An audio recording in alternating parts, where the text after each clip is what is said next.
രാവിലെ പത്രത്തിൽ കൊക്കൈൻ കേസിലെ മുഴുവൻ പ്രതിയെ വിട്ട് എന്ത് പറ്റിയത്? NDPS കേസിൽ പ്രോപ്പറായിട്ടുള്ള പ്രൊസീജിയർ ഫോളോ ചെയ്യാതെ കുറ്റപത്രം കൊടുത്തു. സഹായിക്കാൻ കൊടുത്താണ്. പൊളിറ്റിക്കൽ പാറ്റർനേജ് എന്നൊരു പരാമർശം അദ്ദേഹം നടത്തിയിട്ടുണ്ടായി. അത് അദ്ദേഹം പറഞ്ഞതിൽ കുറച്ച് വസ്തുതയുണ്ട്. നിയമസഭയിൽ അദ്ദേഹം ഒരു ആരോപണം ഉന്നയിച്ചല്ലോ.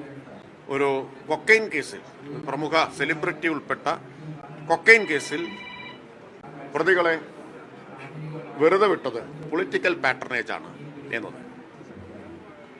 അത് അദ്ദേഹം പറഞ്ഞത് ഗൗരവമുള്ള കാര്യമാണ്. 2015 ജനുവരി 31 കേസ് പിടിച്ചത്. കുറ്റപത്രം സമർപ്പിച്ചത് 2015 ആദ്യം മാർച്ച് 28, രണ്ടാമത്തെ കുറ്റപത്രം 2016 ഫെബ്രുവരി 11. അടുത്ത കാലത്ത് കേരളത്തിൽ വിട്ടുപോയൊരു കേസ് ഇതാണ്. അതിന്റെ സമയക്രമമാണ് ഞാൻ ഈ പറഞ്ഞത്. അപ്പോൾ പ്രതിപക്ഷ നേതാവ് ആരെ ഉദ്ദേശിച്ചാണ് പറഞ്ഞു എന്നുള്ളത് വ്യക്തമായില്ലേ? ആ അനുഭവം വെച്ചിട്ട് ഞങ്ങളെ വിമർശിക്കാൻ വരരുത്. ഇപ്പോൾ പൊളിറ്റിക്കൽ പാറ്റർനേജ് എന്ന് പ്രതിപക്ഷ നേതാവ് പറഞ്ഞത് ആ സംഭവം മുൻനിർത്തി അദ്ദേഹം നിയമസഭയിൽ പറഞ്ഞതാണ്. അന്ന് അതിൽ എറണാകുളത്ത് നിന്നുള്ള രാഷ്ട്രീയ നേതാക്കൾ ഇടപെട്ടിട്ടുണ്ടോ? പ്രതിപക്ഷ നേതാവിൽ ഇടപെട്ടിട്ടുണ്ടോ ഇല്ലെന്ന് അദ്ദേഹം പറയട്ടെ. കുറ്റപത്രത്തിൽ ഗുരുതരമായിട്ടുള്ള വീഴ്ച ഉണ്ടായിട്ടുണ്ട്.